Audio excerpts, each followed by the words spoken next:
Welcome to Functional Philosophy. I'm Charles Tew. That's T as in tango, E as in echo, and W as in whiskey. This is episode number 5, and its title is Taffer's Delight, a conversation with BioShock creator Ken Levine, Part 1. You're about to hear the first part of a discussion between Ken Levine, creative director and writer of BioShock and BioShock Infinite, and myself. I split it into 2 parts because of its length. We talked for around 4 hours. About an hour and a half of that was off the record, leaving me with roughly 2.5 hours of content. I wanted to maintain consistency in my episode lengths, so I decided to split the discussion into 2 parts. I know that's longer than my other episodes so far, but once I start doing the Q&A segment, and doing more episodes off the cuff, the length of shows will be something like the length of each part of this discussion. On another note, a million things come up in a discussion of this kind, and you have to pick the most important one in a split second and give your best thoughts on it. That means most issues go by without comment, so don't think that means I agree with Ken's view on something just because I didn't challenge it. You also sometimes give a bad formulation or use confusing language when you're speaking off the cuff, so just understand the context of what you're hearing, and know that not everything you hear is necessarily representative of my final, considered judgment. Aside from the parts of the discussion I cut out, this discussion is mostly raw. I did minimal editing and processing to preserve the actual flow of the conversation as it happened. Also, the audio isn't crystal clear. It's perfectly intelligible. You can make everything out, but it's a little fuzzy and the volume was hard to equalize. That's just the nature of Skype sometimes. With that said, enjoy part 1 of our conversation.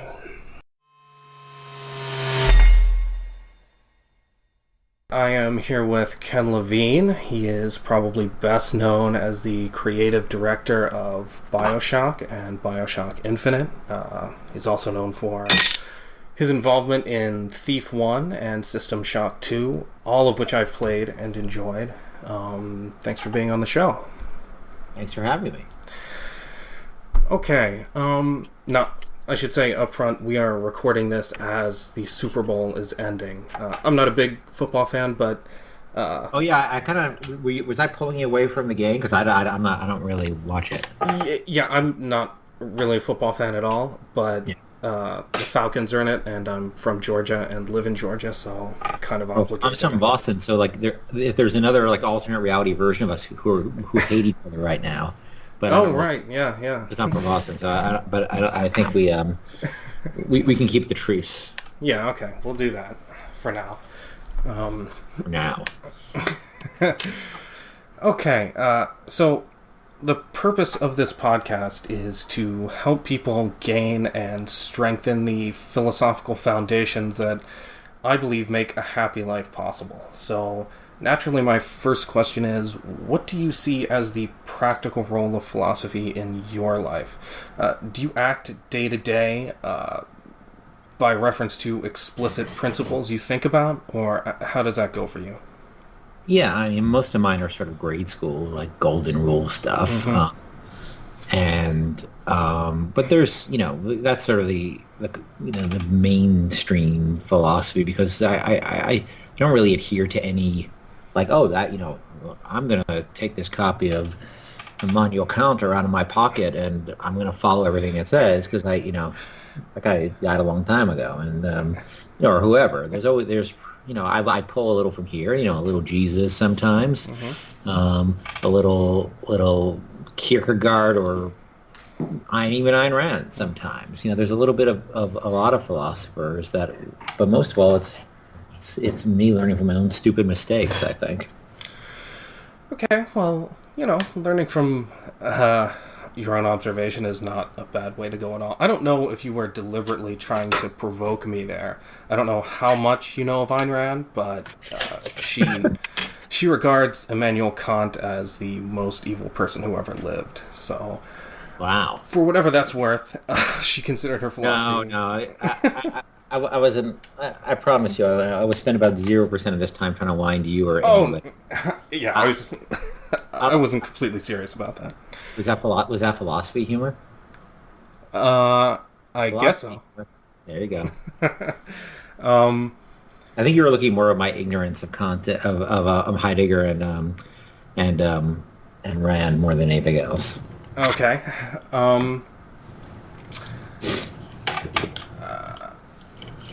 So, would you say I don't know if I heard you say this or read you say this, but I think once you said you have kind of an a la carte approach to philosophy, which is the view I think you just expressed. Yeah. How frequently would you say some major element of your worldview changes?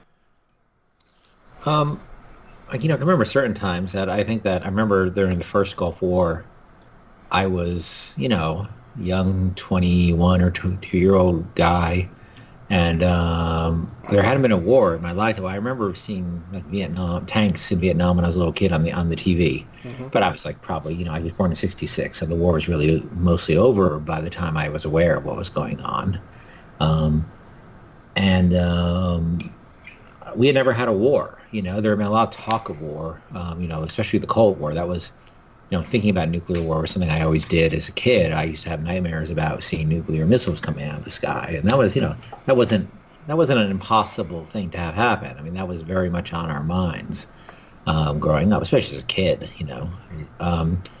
The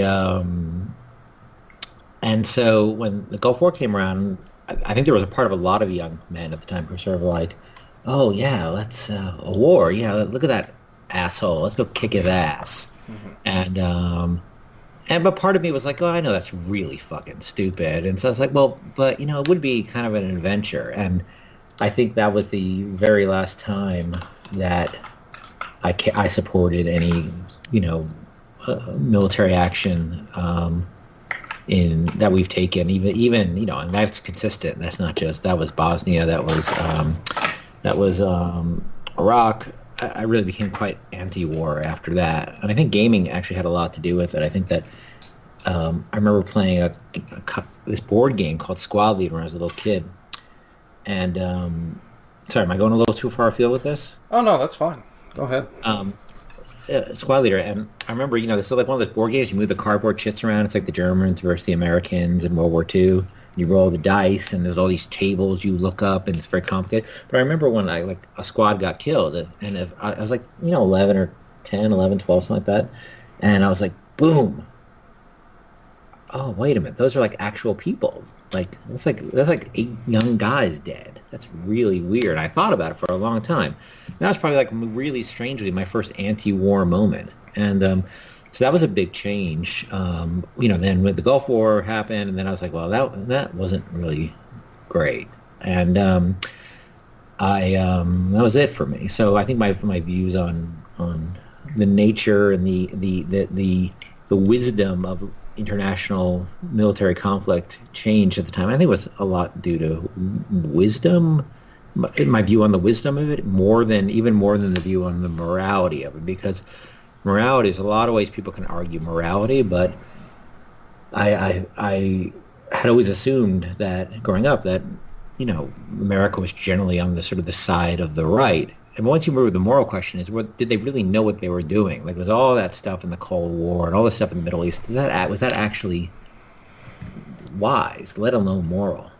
And the whole moral question is a completely valid another topic, but I think that really changed me, that it seemed like it wasn't a really great idea from just from a policy standpoint. Okay. So you were more affected by the impracticality of it. It didn't seem to be getting the consequences that people claim they were aiming for. Well, there's 2 ways I think to look at policy, right? Whether it's economic policy or military policy does it make sense from a policy standpoint? From a practical standpoint, does it make sense from a moral standpoint? I think if you try to make the moral argument with people, often you get caught up on differences in morality.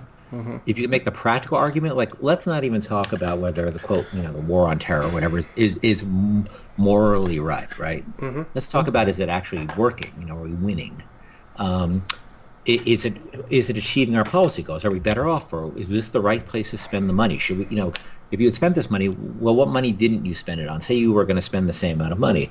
Would you have saved more lives if you spent it on healthcare, right? Would you save more lives if you spent it on this? Would you save more lives if you let people keep it and not spend it, right?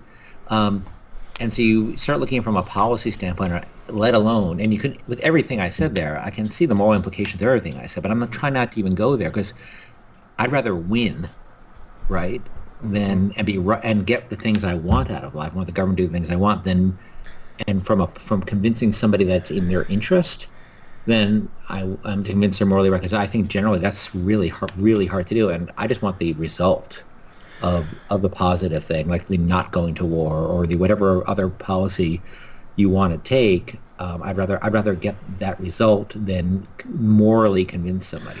Okay, that's very interesting, because I have the exact opposite view. I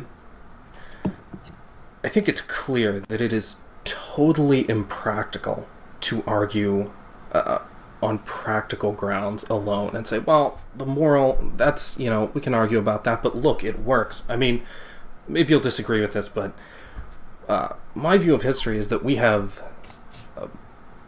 I don't really think this is arguable, but the kind of chipping away of capitalism, the growing intervention of the state. I mean, whether you think that's right or wrong, whatever. Mm-hmm. But I think that's an objective fact. Now, why has that happened? We'll say pro-capitalism people have consistently failed for the last 100 years. Why? It's because they won't argue the moral case. They have no foundation. The economic argument was won a long time ago. Everybody knows, even Bono, I heard say, even though he's all concerned with the poor and that's his main focus, he says, oh yeah, we all know charity doesn't work. It's not foreign aid. We know ultimately capitalism is what's going to solve poverty. But guess what? It still doesn't make any difference. Nobody changes their mind because it works, because morality underlies that. Nobody's going to say, well, killing this innocent person works, so we're going to do that. They're going to say, I don't care if it works. It's immoral. I think when you said that capitalism works, I don't think you've been talking to the same people I have, because I would agree with you. Like my general print, I'll talk about the policy, why I think from a policy standpoint. But from a moral standpoint, I would say that many people I interact with online, certainly, really view capitalism as an evil. And I interact with I interact with all kinds of people, but I do interact with some people who are very much on a socialistic bent, or some even on a communistic bent, and they view capitalism as an evil. And generally, instead of making a moral argument with them, because I'm not going to change their mind on that. From a moral standpoint, I can say, well, let me tell you what Ayn Rand says about about altruism and how it's actually evil and all that stuff. And they'll be like, and smoke will come out of their ears. So why do you have to engage on that? Start by saying this. Well, what was the state of the world before capitalism? Mm-hmm. It was poverty, right? Not really, but actually, sorry, let me correct that. Before industrialism. We can debate the differences between industrialism and capitalism. But certainly, very clearly, when industry started, just having a shirt was a big deal, right? Mm-hmm. And then in a very short period of time, and one of the first industries was manufacture of cloth and cotton and stuff like that. So you could the textile industry really took off, around 1780, 1790 in England. And it came over here, very close to where I live, actually, and people didn't, having a shirt was a big deal back then. Now we shoot T-shirts out of cannons, at conferences. Food, people. Somebody once made the point that the wealthiest king, in the Middle Ages probably didn't live as well as a middle-class person in America today. Oh, I think that's certainly true. In terms of quality of life and life expectancy and comfort and all that other stuff and safety, entertainment, and that's industry, right? You can't. It's hard to sort of get into an argument about whether that is a fact of industry. Mm-hmm. Now, the other argument. So if you can start by agreeing that, and let's not even talk about food. Let's not even talk about famine, right? Before the Industrial Revolution, how every single planet, from the richest to the poorest, was terrified of famine because it happened all the time. And now famine is still a problem in a very small part of the world. Now, that's not to say that's good, but it's not going to get solved. Getting food to that part of the world is not really a problem. There's not enough food in the world. It's a problem getting it to those areas because they're generally in a lot of strife. Starvation is a very different issue than it used to. Where used to, you had one bad crop, and hey, sorry about that, pal. And so, do you imagine getting to the? Because I would say there are people out there who would argue, and I'd rather start with that argument than start talking about, whether people should be entitled to, the richest people should be allowed to keep, their, what they've earned, and then even the debate of what earning means then happen. So why even have that argument if you can start by saying first industry, then we can talk about the role of capitalism in industry. Mm-hmm. But without that, all those things I talked about wouldn't be true. Well, I have two thoughts on that. First is just from a philosophic perspective. I think morality or ethics precedes politics, so it doesn't matter what people believe politically. Really, because like, if everybody's hungry and this guy's got some food, that guy's going to be very popular and people are going to vote for that guy. So I actually think that if you look at history, practical matters preceded ethics. Ethics are a luxury that we've developed, and I think it's a very good luxury. Generally, the world gets more ethical and more moral as our inventions allow us to. There was no concept of ethics when people formed their first city, and there was no first city until there was agriculture, because there couldn't be a city. That's a technology. Well, human beings have been around for something like 200,000 years, and certainly industrialism or capitalism would have been just as practical back then as today. So if it's really practicality that drives things, I don't know why things didn't get going for 199,000 years. Get going in what sense? Get going in the sense of developing a political system that establishes freedom. Well, because if it's practical, right? It's Maslowian, right? Hierarchy of needs. Until those needs, those the most basic, like, please let me not get killed by that tiger, and please don't let that guy, that big hairy dude who lives over there, hit me with that rock. Oh wait, that guy, the biggest guy in the group, is going to protect me, and all I have to do is give him half my food.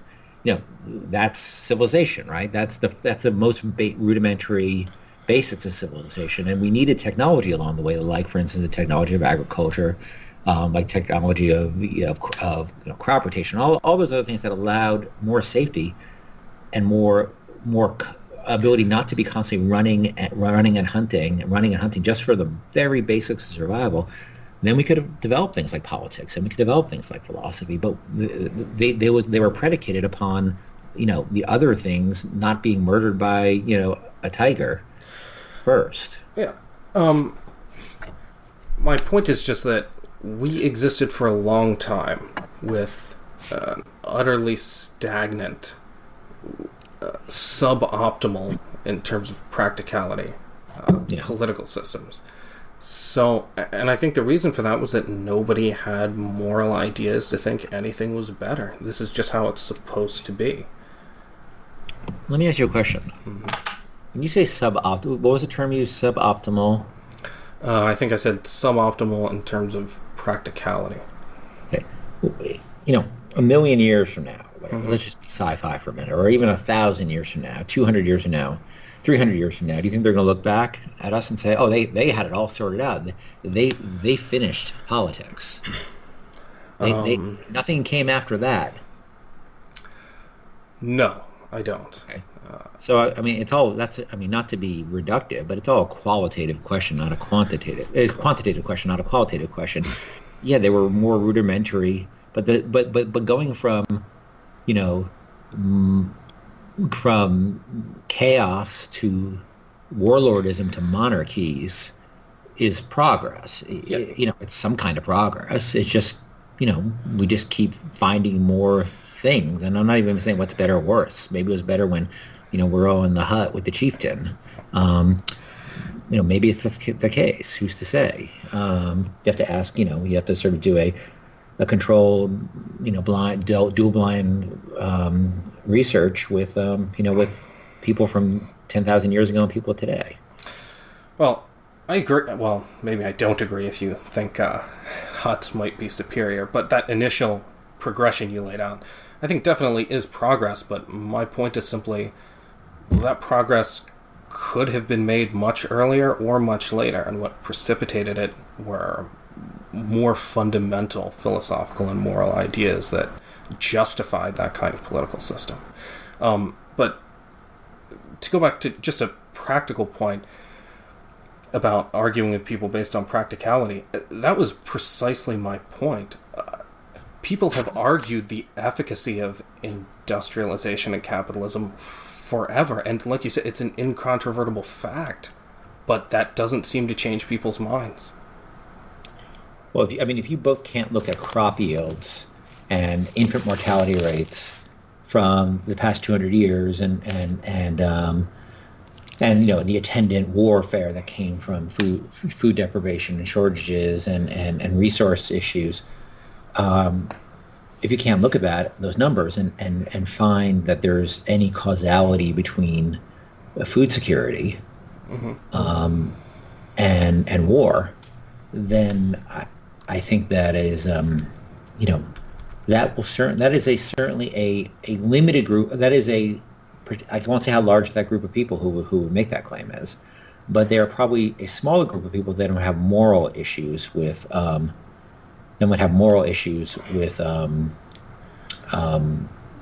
capitalism. I think there's a group of people who have moral issues with capitalism who will have to acknowledge the sort of practical applications of it that we're talking about. Okay. And I'm just trying to break down the group to, what is the best tool to talk to people about this? I'm not even saying convince people, because I don't really care if I convince people. Because I don't even know if I'm right? This is what I've learned the past few years, but I've just started learning about, Industrial Revolution a couple years ago and really digging into it. So I didn't even think these things 2 years ago. Well, I don't believe that practicality and morality can ultimately be sundered. I think they're the same thing, and I think you might be underestimating how much morality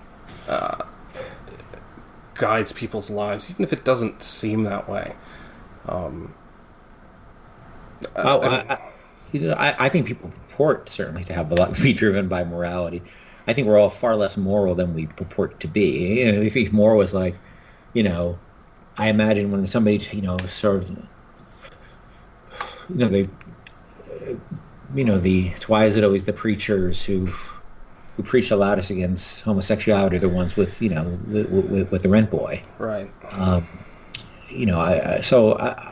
I like the people I know to acknowledge a fair amount of flies in their ointment, because then at least I think I'm getting closer to the real person.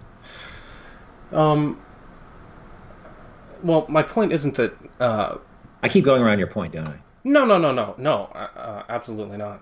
I just think of a million things I want to respond with, and then I lose them, and it's hard to keep this conceptual map in my head. Sure. But I just wanted to clarify something about my position on morality, and its power isn't just in the fact that people are drawn to it in a way they can't resist, but it's that people accept certain moral premises, and even if they don't act on them, which most people don't, they can't escape the guilt. And that weakens them, and that's the power I'm talking about. Even if people don't follow morality, it really limits their influence on the world. Yeah, I mean, the problem is that one person's morality is not the other person's morality. You can hope to share the same facts. It's very hard to share the same morality, because I'll feel, somebody will see something and make a very passionate argument about, why this is right or this is wrong, and I could have a different moral perspective on it. It's harder with more objective things like, people generally now agree that we're heliocentric, right? That's generally agreed upon. where, the nature of God is, or the nature of sexual propriety are still much more open, ripe for debate than the nature of the heliocentricity of our galaxy. Well, I can't. I agree with one of those and not the other. I think God is a much simpler issue than heliocentric theory. But well, for us atheists, sure, right? Well, I mean, it's really simple. Well, I mean, I assume, given that you're coming from objectivist, I didn't mean to assume you're an atheist, but I would guess that, given the nature of Rand's philosophy. Yeah, I definitely am, and I don't regard anybody who isn't as an objectivist, and Ayn Rand didn't either. But that's another point. I don't want to. But yeah, I don't. Atheism's an interesting thing because. Oh, can I stop you for a second? Yeah, go ahead. What you just said. Mm-hmm. That you wouldn't regard them as an objectivist, and neither would Ayn Rand. Mm-hmm. Don't take this the wrong way. This is more of a general point about philosophy, not about objectivism. Who cares? Who cares what Ayn Rand thinks, or what you think, or what anybody thinks about what anybody else does? Is it a club? Is it that it requires membership? I mean, everything's open to interpretation. Why does it matter that you're a true Scotsman or he's a true atheist? Who gives a shit? This is really fun. I love questions like that. Well, first of all, when I say I think, normally when somebody says I think, they mean they're in the process of thinking and they haven't concluded something. In this case, I mean it as I don't want to rudely state my positions in an authoritarian way, although I am certain of them. But I know I haven't given you the evidence, so I can't accept you to just accept that. So what's important about that is not fundamentally social. It's that certain ideas cohere. Certain ideas go together and certain ideas don't. And Ayn Rand developed, her philosophy is nothing but a set of an integrated set of ideas. So if you believe something that violates one part of it, you violate the whole thing. You're making a mistake. Well, no, I don't care if you believe that. Hold on a second. You said two different things there. Yeah. Are you talking about somebody who's an adherent to the philosophy? When you said you're making a mistake, or are you talking about somebody who's making a moral and practical error? Well, both. But what I meant was somebody who claims to be an adherent of. Okay, but you said both. Sorry, do you mind if I just dig down on this? No, go ahead. I'm not. So, if making a mistake, if acting outside of the philosophy is making a mistake, a moral or practical mistake, are you saying that the philosophy is an infallible method to not make such mistakes? Well, okay, two things there, and they're both interesting. But the first one, I just meant you are making your mistake in calling yourself an objectivist. That's not to say that your position is wrong, but why call yourself that? Why take Ayn Rand's name and then add your own stuff to it? I mean... Well, let me use Rand to answer that question. Why be a second-hander? Why take Ayn Rand's name anyway? What would she say about like you read The Fountainhead? Mm-hmm. Sorry, I can't remember the architect's name. Howard Roark. Howard Roark. Yeah. Would he take somebody else? Would he say I'm a follower of somebody elseism? Absolutely. The question is, Absolutely, everybody would? Yes, he would. No, but he was breaking from the previous schools of architecture. He was saying that's old, that's second-hander. What I make is new. Well, so why are we adhering on a calcified? And by the way, part of this is devil's advocate, so I'm just having fun. Okay, yeah, sure. I love this. Don't. So aren't you not following the example that she set up with Howard Roark when you say I have to follow objectivism with a capital O-T-M? Well, I do always capitalize it. Do you TM it?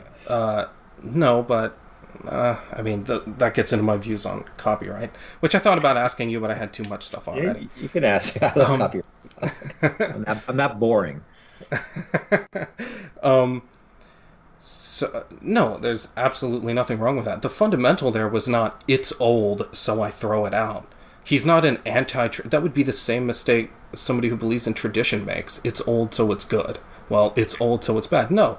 The issue was, He sees there are better ways of doing it now in his new context, and he's not going to adhere to the old because somebody else did. Everyone learns from people. Are you going to say, well, I don't believe in gravity because that was Newton and I come up with my own ideas? All right, so if Ken Levine was sitting around one day, was typing, and he's like, I'm going to take Objectivism and I'm going to do a better version of it, right? Mm-hmm. And I typed it. And you read it, and you're like, Ken's ideas really are excellent. Mm-hmm. They really supersede Rand's here. Mm-hmm. I view this as proper Objectivism. Could you see that happening? Okay. Well, you have to clarify here.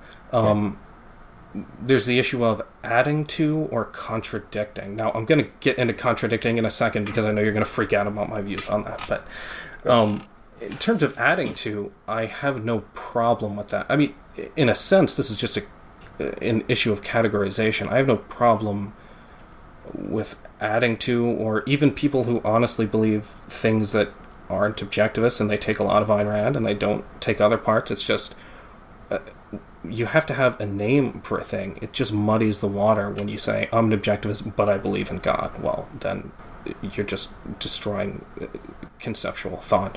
But if somebody came up with a new idea that I thought went beyond objectivism but relied on it, was consonant with objectivism, as her heir did, Dr. Peikoff came up with a theory of induction on an objectivist foundation, which I completely agree with. I don't consider that part of objectivism, but I agree with it, and it's part of my intellectual equipment now. So does it have to be completely not contradicting any aspect of Rand's belief system? Yes, that was the second part, or the first part I was going to get to second. I am absolutely certain of every philosophical proposition, every philosophical idea in objectivism. It doesn't mean I agree with every application of Ayn Rand's, but I know for certain Ayn Rand's ideas were correct. I have validated them in reality, and I know nothing ever in the history of the universe for all eternity will ever contradict them. You said that's interesting because you said you're an atheist. Yes. That didn't sound like an atheist. That sounded like someone talking about a god. Infallible, unerring God. Well, that's certainty. Right. That's a lot of certainty, isn't it? Yes, it absolutely is. But yeah, the only people who believe in certainty today are religious people and objectivists, which is why I don't really like to. I'm more different from the normal atheist community than them, so I don't really get along with them. But anyway, go on. I don't know if I'm. Were you? Can I ask you a question? Mm-hmm. Were you ever religious? Yes, I was when I was very young. I am not surprised. This is. Sorry, I'm being very direct with you, but no. I just find this conversation so interesting. I totally appreciate your straightforwardness. Here's what I think, which is, could probably be completely insulting to you, right? Okay. I've known a lot of people who sort of grow up in a very sort of structured belief system, and then they leave that belief system, and they end up they often end up in another structured belief system, and I think that's because the things you grow up with. Maybe because I grew up in an unstructured system. Maybe I have the same problem on the opposite end, that I will always fall into an unstructured belief system. But do you think there's any chance that your commitment to the structured belief system has to do with the fact that you grew up with such a structured belief system? No, it doesn't. And this is exactly the same as when people say, "Oh, Ayn Rand, she grew up. A tragic event in her early life was when the Bolsheviks took over her father's business. That's why she's anti-communism." I mean, that is complete BS. How many people don't react that way? I mean, there are people who react in every conceivable way to their surroundings and their background and their parents. Now, in my case, my parents were not super religious. All I said was that I believed it. They were very slightly religious, but they did not indoctrinate me at all. I consider them to have been bad parents, but in this case, two wrongs made a right, and they both didn't take a great interest in raising me, so their bad ideas didn't influence me that much, for which I'm grateful. But yeah, I don't. I'm even in the way you mean it. I by no means am reacting. I never rebelled against my parents because there was never anything to rebel against. I mean, because they didn't give you any structure. Yes. Yeah. All right. No, look, it was an observation which very likely could be completely wrong. Oh no! Hey, don't hold back with things like that. They're interesting. That's the whole point of this. But yeah. Here's the problem. Here's why I'm interviewing you, because I don't get to meet a lot of objectivists, and I find this super interesting. Sure. Well, I don't meet all the time. Can I ask you a question? Do you think I don't think there's any value in? I think there's a lot of value in it, in what your belief system is. Oh, sure. No. I mean, you said as much, and I've heard you say that elsewhere. I don't want you to think I'm like saying, "Oh, I'm going to go after this anyway." I'm just really interested. I think there's probably a lot. I like to think that there's a lot I can agree on with a lot of people, and I bet there's a lot we could agree on. Yeah, probably, although I'm willing to bet it's very superficial. I don't know, try me out. Okay, we'll get there. I have some questions about that, but what did I say earlier? Oh yeah, copyright. That's what I should write that down so I don't forget. Okay, well, this is something I was going to ask you anyway, but what have you gotten of enduring value from Ayn Rand? Is there any original idea of hers that you still hold, that you still think lets you see the world in a clearer way, helps you live a better life, that you still keep as part of your toolbox? Yeah, I was actually just talking to my wife about this tonight. And it wasn't in reference to Rand, and I think it was about the same time I first read The Fountainhead. The one thing I think I really took away from it, and it's why you see, in BioShock, the first thing you see about Ryan is this line, "No gods, no king, only man," right? Mm-hmm. I was already an atheist, but I think I had a different understanding of what government was, that it's sort of this thing and it allows us to do things, and that was the way it works. Mm-hmm. Versus the government as a utility we create to make our lives better, right? Mm-hmm. And one can argue about the, how much government. That's a separate debate, but my view is it's not something we owe allegiance to. Like Kennedy, this line Kennedy's so famous for, ask not what, your country could do for you, ask what you could do for your country. I never understood that, because it's really it's a utility to be able to amortize our strengths. And and even if you just want to say collect money together and build something we couldn't, it's a form of capitalism, in the sense, don't freak out, in the sense that it's about it aggregates capital together and spends it right on something larger that the individuals couldn't, right? Mm-hmm. So it's a form of capitalism, strictly in the sense that it combines people's capital and does something larger with it, which is what capitalism sort of did in the private sector. That sentence is probably like going to give you nightmares, but that's it. But I meant it in a very broad, non-specific way. So I don't view. So I think. Wait. Well, so the original question was, again, I know where I was going. Just if you've gotten anything of enduring value from her. So I think my feelings about what government should be change. Now that's not actually a statement about big government or small government. It's a question of, that's more about freedom, and we can get into a discussion with taxation and freedom in a second, but it's more about, for instance, especially social freedoms. Why, I was having a debate with somebody about marijuana legalization, and my first question was, why does the government get to take a position in those things?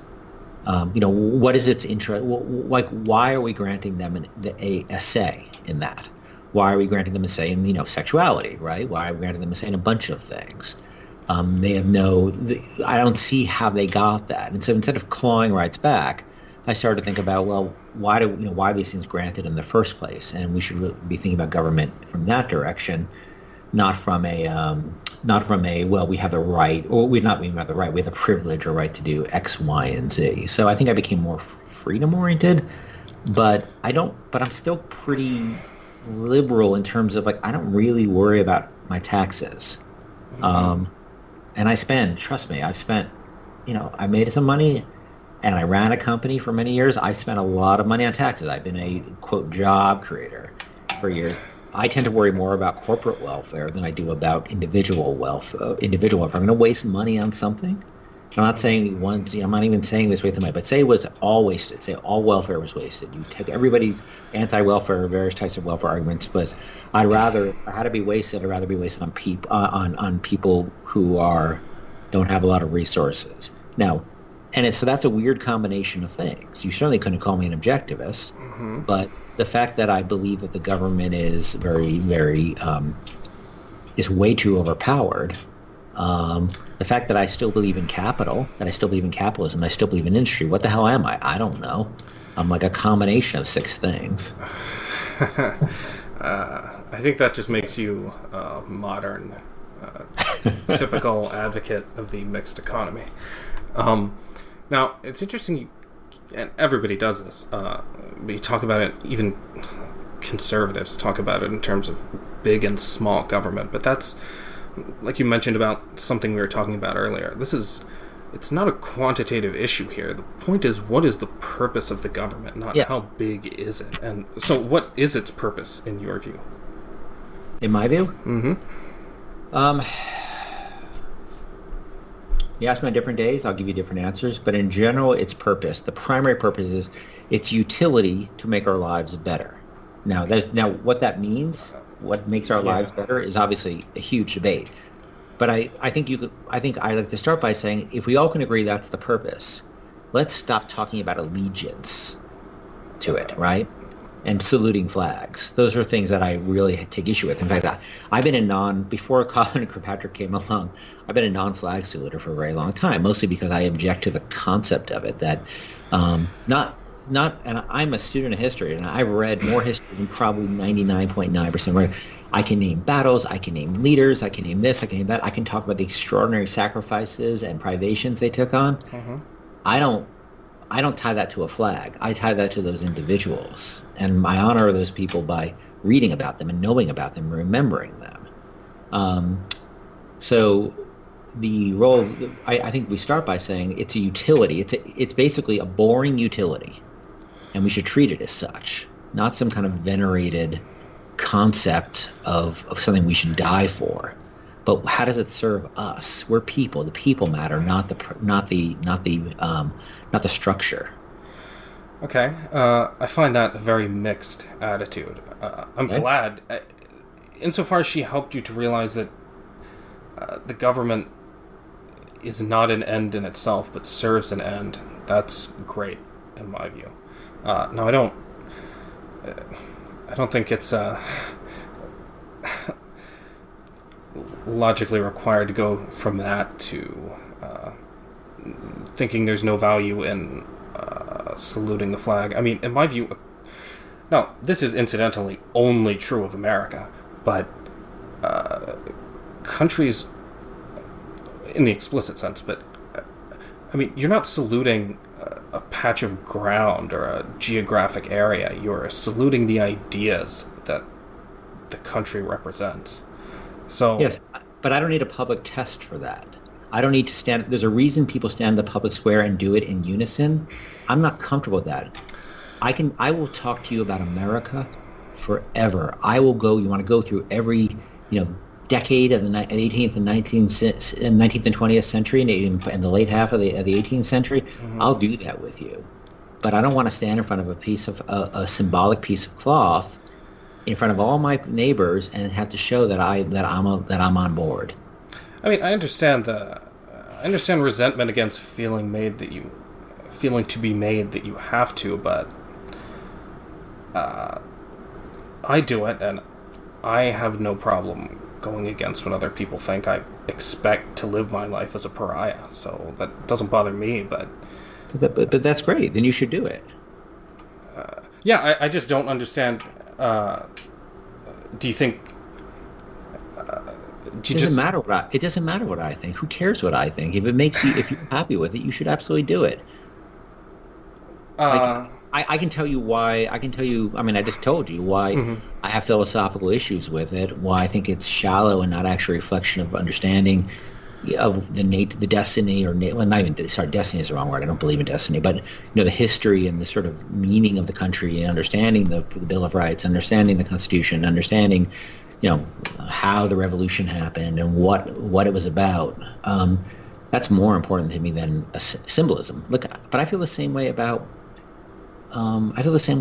Like ceremonies, graduations, and weddings, stuff like that. That they're a very tiny part of what really matters, and the things that matters are ineffable. My marriage is so much more important to me than my wedding was. The marriage, it's a symbol of something, and it's not the symbols. I don't care about symbols. You consider yourself one of those people who says they don't like labels? Well, I don't like teams. Mm-hmm. I don't like feeling like you're with us or against us. I don't like feeling that I think people use an axis of a team to set up to invalidate certain positions. Like, say left and right, the sort of argument left or right. Well, politics is not really it's not a line. It's a rectangle, or maybe even like a polyhedron, right? In terms of where your beliefs can fall. Politics tries to create it. When somebody says it's a left or right continuum, strictly a left or right, economic left and right continuum, and nothing more, they're dictating the rules of the engagement, aren't they? Yeah, I mean, they're conceptualizing reality in a certain way. Now, I happen to believe it is bipolar continuum. I don't think left and right accurately reflects it. That's just an accident of history, as I'm sure you know. You seem like a history kind of guy, but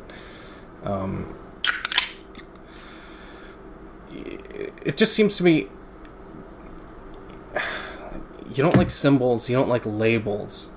At a certain point, it starts to seem like you don't like integration per se. You don't like concepts. You don't like putting things together. Everything is case by case, sui generis, one of a kind.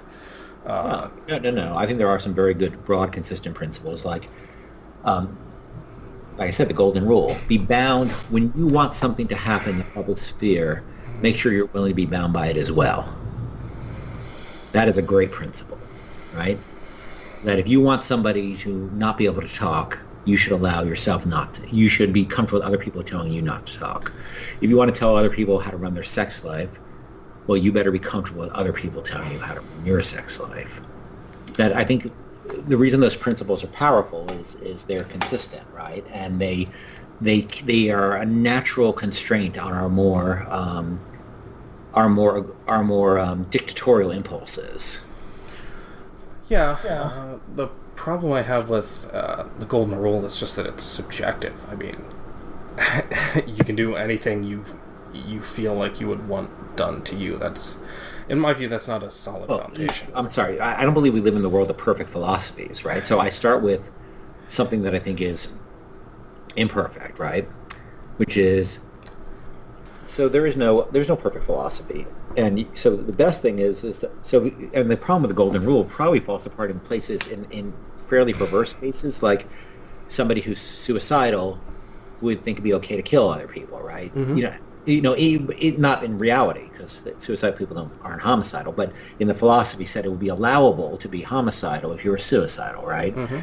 But that's a pretty perverse case. There's always going to be perverse cases in any philosophy. I think this is a philosophy, and again, because I don't like getting into qualitative things, I like saying quantitative. This is probably a more robust philosophy than most, because generally people like to be treated well and with respect, and generally. And most people like to, and people are sort of loath to treat others as well and with as much respect as they treat themselves. So this is a good goal for us to set for ourselves, is to remember that, and I say this as a sinner, that we want that. We want to be treated a certain way, so why not treat a person that way? And it makes you think about every time you try to say something that's authoritarian, think about it if it was applied to you. Well, I think a lot of people want some pretty bad things for themselves. A lot of people do just want to be told what to do. And they think it's okay to tell other people what to do on that basis. Well, no, like, well, it depends who's telling them what to do. Like, for instance, say I assume you're talking about somebody on the left who wants the government to tell them what to do. Now, if I came in and I told them, some things you probably think they're very foolish about, like, you probably think they're like happy to spend their tax money. But But if I say to them, give me your children so I can sell them at the store, they're going to say no, right? Mm-hmm. So there are things that you may disagree with that they're comfortable doing, but they generally don't want to be told what to do unless they already agree with that. The problem is telling people what not to do is not the part when they agree. Like, oh, go have sex with that beautiful woman. Or go eat that wonderful meal. It's where they don't agree. Go to that prison and stay there. I lost my track of. All right, so you were saying people want to be told what to do, and I was saying they do. Yeah. I was saying that they only want to be told to do in the case where they already think they want to be doing that. Right.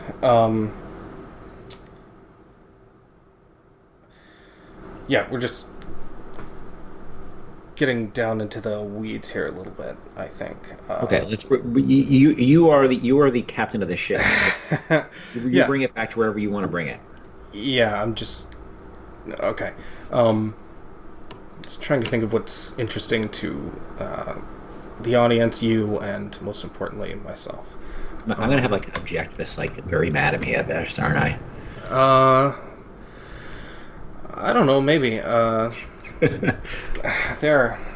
a. People are passionate about things. Yeah, they are. The thing they should know is that I'm happy that people feel the way they do.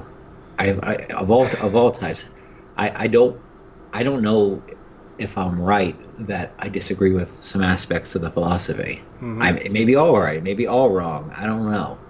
So you consider yourself a skeptic fundamentally? You just don't believe in certainty, right? I'm very I'm skeptical of certainty, and I'm skeptical of yes, I'm skeptical of certainty. That's fair. That's pretty fair. Is there anything you think is there anything you are certain about? The thing I'm most passionate about, probably philosophically, politically, is the First Amendment, because the First Amendment is partly about skepticism, right? It's that everybody gets to talk, even the people who you don't agree with, and because those people you could be wrong. And I think that if man has had a long history of anything, it's quite often a long history of being very, very wrong for a very long period of time. And I don't even know, look, 100 years from now, we look back at people 100 years ago, mm-hmm. and we're like, oh my God, they were these awful, terrible people. And thank God we have become, I personally have become a perfected moral ideal now. And 100 years from now, they're probably looking back at us, and I guarantee you what they're going to be saying is, holy fuck, they ate animals. Oh, yeah, I've heard people... They killed and tortured and maimed and ate animals. I can't believe those people were allowed to walk the earth. And I say this, I'm a vegetarian, but I'm not like a militant vegetarian at all. I'm not even making a moral judgment. I go out to dinner with people who have meat all the time. The world's a complicated place. I make a certain choice, but I couldn't get really, who knows? The world's a complicated place. But in 100 years, guess what? The technology is going to allow us, soon the world doesn't blow up, the technology is going to allow us not to, eating animals is not going to make sense anymore from an economic standpoint. But isn't that a change of context? I mean, they couldn't look back and say, oh, you were so evil. It's a completely different context. We don't have that technology, right? Well, no, I mean, everybody could be vegetarian today, conceivably. I mean, I am. It's not rocket science. Yeah, but I take the essence of your point to be that people will look back and say we did things wrong without knowing it. But you can't make omniscience the standard of perfection. You can only do what you know. And if you do that, in my view, you're perfect. Right, but that's why I'm skeptical, is that we will continue as time goes on to realize, quote, realize our mistakes, right? And they will seem very obvious. Like, hey, when we look back at these foolish idiots who pointed at the sun moving through the sky and said, it's a dude pointed on a chariot. And we're like, oh, what fools. And probably 300 years from now, we're going to look back at our understanding, 100 years ago, Newton seemed like to have all the answers, 120 years ago. And then one day he didn't. And people were like, I'm sure in 1850, people were like, we have all the answers about physics. We're done. And then, Einstein comes along and all the other physicists come along and show we have no idea what's going on. And so if you're really confident about where you are today, that belies history, where people were fucking wrong all the time forever, and they just keep trying to get a little more right as time goes on. Well, I mean, there's a difference between being wrong and not knowing everything. If you specify where your knowledge begins and ends, that's fine. I mean, I don't regard Einstein to have proven Newton wrong. I mean, Newton was wrong about some things. He didn't prove him wrong. He should prove him incomplete. Right. And probably massively incomplete. To the point, maybe you can almost start to call it wrong. Well, I mean, I don't think you can call something incomplete wrong just based on scale. Well, look, I'll put it this way. Let me answer that. So when the ancient Greek farmer looked up in the sky and he saw the sun moving across the sky in the heavens, and it was a man pulling with a chariot. Was he wrong about the sun being in the sky? No, he was partly right. The sun was in the sky in the heavens, but he was wrong about enough other things that it kind of doesn't even matter. That he was right about it being above him, sort of, in his perspective. Yeah, I guess, but it's so wrong that eventually whatever tiny part of it's right, does it really matter anymore? I mean, it mattered at the time. Newton enabled the Industrial Revolution, which I know some people are on the fence about still, whether that was a good thing, but... Well, I'm not one of them, so... And by the way, that doesn't mean everything that happened in the Industrial Revolution was awesome or good or great. It means as a net. Yeah, I mean, with the Industrial Revolution, it seems to me people drop the context of all of history, look at it and say, oh, look at poor people working in factories and choking on coal dust. Well, I mean, that's the equivalent of saying someone's so bad for rescuing a drowning victim. He didn't cause the drowning. He's rescuing the person. You can't just drop the rest of history. I mean, well, you brought up this whole point earlier about how bad most of history was, so I know I don't have to impress that upon you. Well, but to some degree, look, to be fair, I think that I agree with you about the net win of Industrial Revolution, but the way you described it just now was a gross win, a complete win, because you said that these people came up and rescued them. But people were acting in their own enlightened self-interest, right? Mm-hmm. It wasn't like all those industrialists were particularly thinking about the others, and I don't think your philosophy would require them to. In fact, I think it's quite the opposite, right?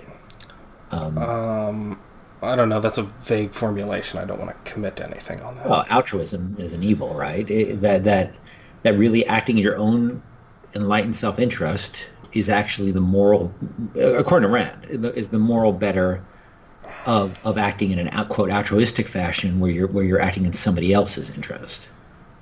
Yes, but that doesn't preclude other people being values or even acting in their own interest if that's an intermediary for your own interest. It doesn't mean, it's not, altruism is not synonymous with benevolence. It means sacrificing something important to you for someone else who is not as much of a value as the thing you sacrificed. Right. I guess so. Even that would be Rand's formulation. Yeah. Yeah. I mean, maybe dictionary too. So I think that's a good way of putting it. But well, I guess no. But in pure, actually, in dictionary altruism, doesn't matter how big the thing. In fact, the fact that it's bigger, the thing you're sacrificing means more to you is actually more altruistic, right? That you give your life for somebody else, right? It's sort of that ultimate altruism thing that how can anything have more meaning than that? Because without it, it's a sine qua non in terms of your perception of the universe. So yeah, I taking you around the hill again on this. Maybe. We were talking about. You're debating with an amateur philosopher, right? So I don't really know where these things start and end. Right. So I'm in the room with an expert, so I have to concede I may go in circles sometimes. Well, I just want to clarify the definition of altruism here, and it's just, I don't know if that sounds incoherent to you, that a dictionary can get something wrong. Maybe you think definitions are all subjective. I do not agree with that. So I think that is... They change with time often. Meanings of words, gay. Yeah, but words. The word doesn't matter. The word is just the auditory symbol that puts a seal on the concept. It's the concept that matters. Right, but what is the concept? The concept is a bit of electricity going across the surface of our brains, right? Well, I'm not a materialist, so I don't think so. Okay, so the concept is supersedes that and has a objective meaning in your view, beyond anything. That there is a singular objective meaning. You are an objectivist, aren't you? Of course, a definition would have one meaning. A is A, right? Right, exactly. Actually, I shouldn't go into irrelevant personal details, but yeah, go on. You're talking about my Steve Ditko obsession?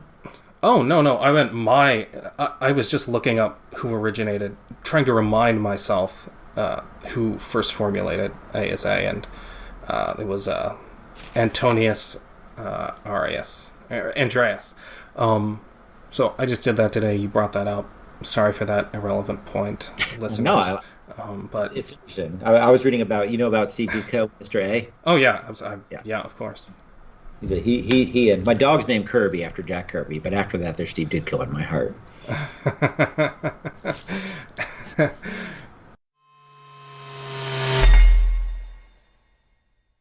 If you have any questions about what you heard in today's episode, you can just send me an email at charles.a.2@gmail.com. You can also visit my website at charlestew.com. There you can find links to everything I do, including ways to support it. The biggest way you can support it is by becoming a contributor on patreon.com/charlestew. There are all kinds of rewards for becoming a contributor, and I'll even tutor you one-on-one if you become a contributor at a certain level. You can also leave reviews for this podcast wherever you happen to listen to it. That is a big help, so don't discount the impact of that. Thanks for listening. Let's meet again in episode 6, which will be the second part of this conversation.